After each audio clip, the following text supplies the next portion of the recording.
यानंतर पाहणार आहोत शेतकऱ्यांचा आवाज लोकशाही मराठीवर. शेतकऱ्यांच्या ज्या समस्या आहेत त्या मांडण्याचा प्रयत्न लोकशाही मराठी करते. पाहूया त्याविषयीच्या काही महत्त्वाच्या बातम्या.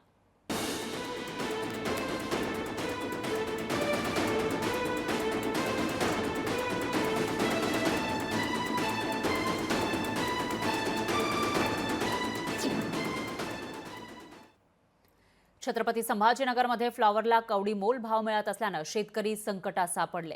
कन्नड इथल्या नवनाथ पवार या शेतकऱ्यानं 2 एकर पिकावर रोटावेटर फिरवला, तर बाजारपेठेमध्ये पिकाला भाव मिळत नसल्यानं शेतकऱ्यांना आक्रमक होऊन हे पीक उद्ध्वस्त केलेलं आहे.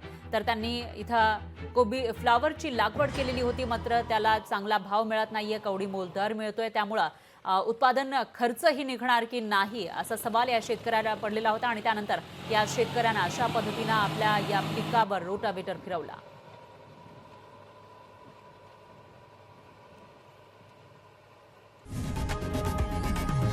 लोकशाही मराठी ऐका, पहा, जागरूक रहा.